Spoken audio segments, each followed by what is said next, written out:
Hello everybody, welcome back to the Kickabout. Now we've got a very exciting Premier League game week to talk about. So let's just get started with the first game of the week, West Ham versus Chelsea. Now following West Ham's awful start to the season away at Sunderland, they now had a London derby at home. And it was looking promising for them as Paqueta put the Hammers 1-0 up early on with a great hit from outside the box. But their highs were short-lived as not even 10 minutes later, João Pedro got on the end of a Chelsea corner for the equaliser. West Ham were quick to respond though with a Fulkrug shot finding its way into the back of the net, only for it to be disallowed for offside in the build-up. But 5 minutes later, things got even worse for the Hammers, as Neto's volley put Chelsea in front. And I mean, you don't even have to know much about football to see this is just awful defending from West Ham. Things would then somehow get even worse for the Hammers, as Enzo Fernandez is gifted a tap-in to make it 3-1 to Chelsea. And at this point, it just looks like West Ham's letting them score. The game would then get progressively worse for West Ham in the second half, as they conceded from another corner to make it 4-1 to Chelsea, with Hermes then hitting it straight into the feet of Caicedo, who easily slotted it home for Chelsea. But Chelsea weren't done yet, as Chalobah found his way into the net after a scramble in the box. And I mean, just watching this goal back, I don't even think I can explain what West Ham is doing. It's just awful defending.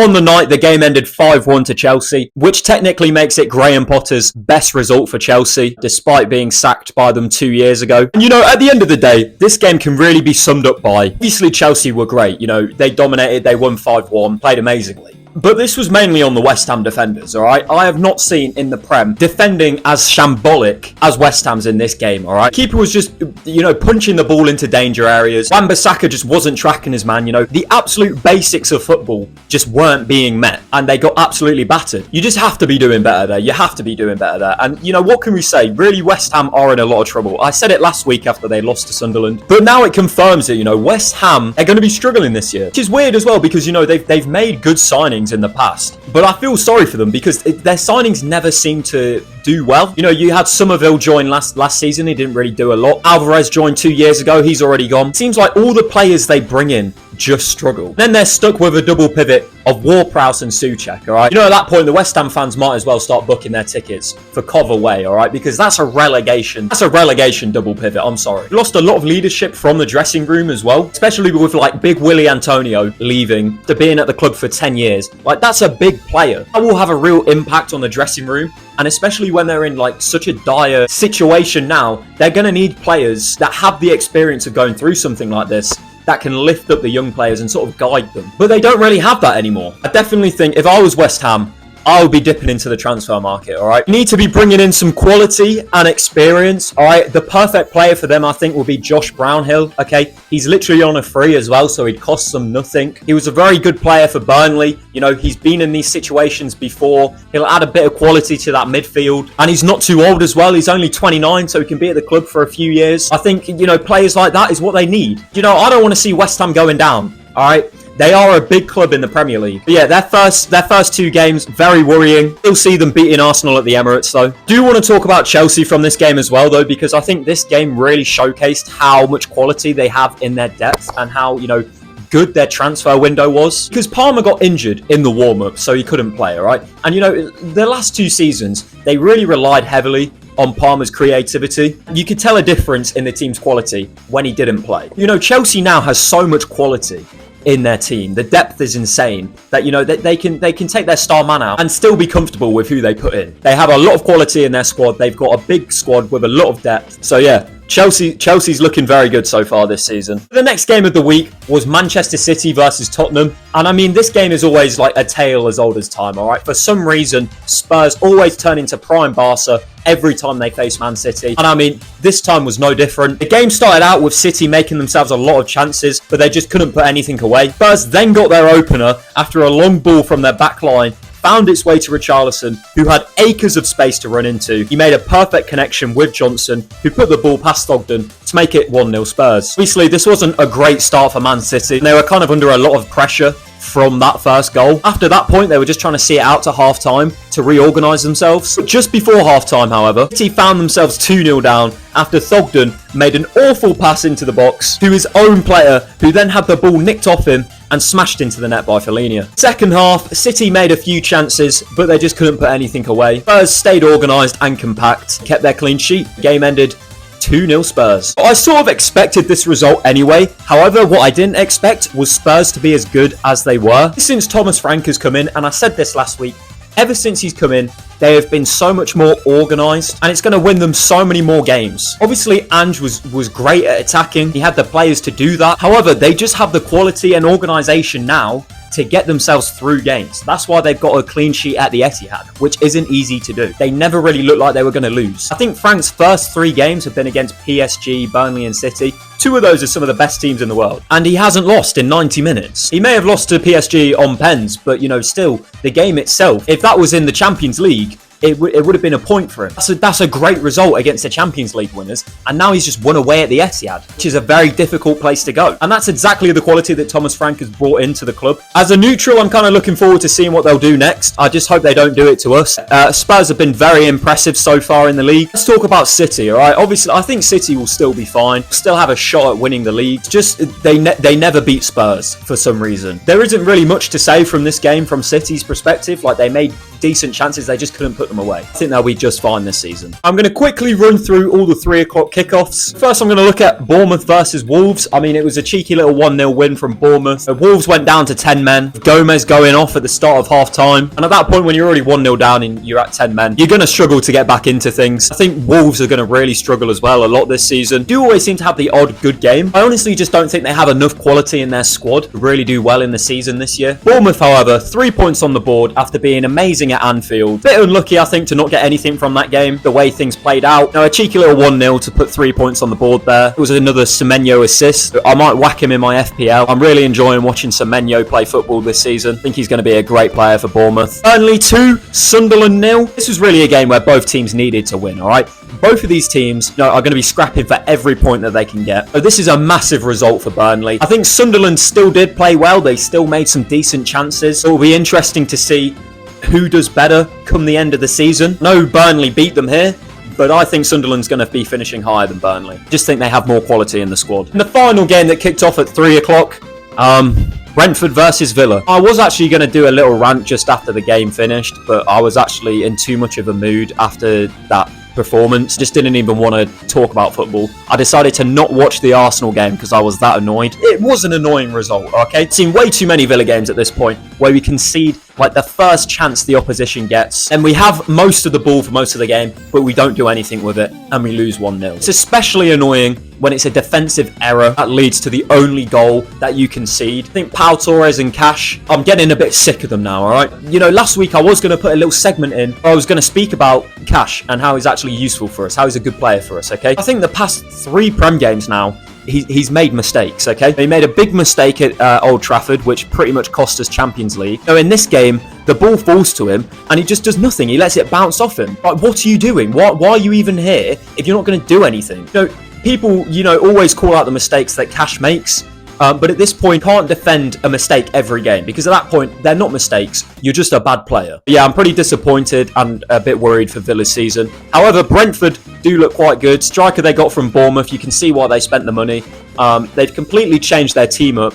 And, I don't think they'll do as bad as people said they would. They absolutely went for it at the start of the game. If they just do that to teams every week, pick up a decent amount of points come the end of the season. Alright, so the final game from Saturday was Arsenal versus Leeds, and this was Arsenal's first home game of the season, and they opened it by unveiling Eze, who they basically nicked from Tottenham last minute. I did like seeing Eze come out and get unveiled like this, especially since I had no idea they got the deal over the line. I know Fabrizio is fuming. Anyway, after that, the game kicks off and nothing really happens for 20 minutes. The first real big chance comes when a Leeds player gets his head on a ball from a corner, hits it straight at Raya, who actually does make a decent save, which happens for 15 minutes until Timber gets his head on the end of an Arsenal corner to slot home a lovely header. Saka then follows that up by striking a lovely finish across the goal to make it 2-0 just before half-time. Then just at the start of the second half, Gyökeres rifles home a lovely strike, scoring his first Prem goal for the Gunners. And he finally gets to do his celebration, which Arsenal fans somehow already made cringe. I was born in it.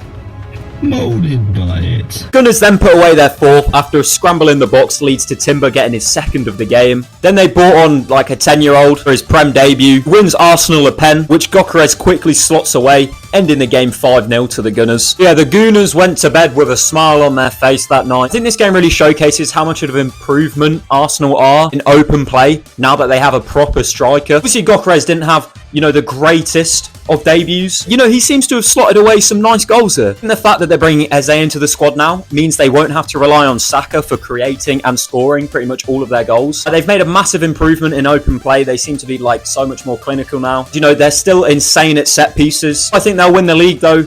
I honestly don't think so. I think, there's more teams that have more quality than Arsenal. If they go on a good run of form and, City and Liverpool have a few injuries, there's a chance. Outside of Liverpool and City, Arsenal probably have the best shot at winning the league than anybody else. Comes to Leeds though, obviously a very worrying performance. In short form, I'm just going to say Leeds are going straight back down. I just don't think they have enough quality in their squad to really get over the line in this league. But at the same time, they were playing a very good Arsenal side. All they need to do is pop down to Transfer League and sign a few players. Next game was Everton versus Brighton. Now, this was a game that I was very interested in seeing, as it was the first appearance of my glorious king after escaping from that bold fraud who only made him pass back for the last 4 years. It's also Everton's first game at their new stadium, named the Hill Dickinson Stadium. I mean, you've just got to feel sorry for his son. Anyway, the game kicked off with Matoma coming close early on by hitting the crossbar. Then only a minute later, Brighton were knocking on the door again as Minte put a ball across the face of the goal, only for Welbeck to sky it over the bar.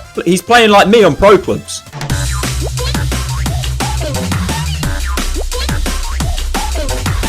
5 minutes later, Everton put away their first goal at their new ground as my glorious king puts a ball across the goal and finds Njai, who smashes it home to make it 1-0 Everton. Brighton come as close as they can again after a long shot from out the box hits the post. Just before half time, there's a mistake in the Everton backline as Tawalski makes a bad pass which is picked up by a Brighton player in the box who just can't get it past Pickford. Everton get their second of the game in the second half as James Garner hits a lovely shot to creep into Brighton's near post. And it's another assist for the 2026 Ballon d'Or winner. Everton continue to keep Brighton at bay, Pickford making some good saves and even saving a Welbeck penalty. So the game ends 2-0 for Everton, and there's a lot of positives to take from this game. Obviously, Everton has added a lot of attacking talent to their squad. A lot of their good finishers now are getting a lot of the service that they were missing for the last few years. I think Everton has always had a very good defence, even though they maybe got a bit lucky in this game to not concede a goal. I think the balance now of a quality attack and a good defence is going to make them a solid team this year. Although if I am using my head, a lot of the defending at sometimes, it was a bit jammy, the fact they got away with it. I do think they'll be a bit better than last season though.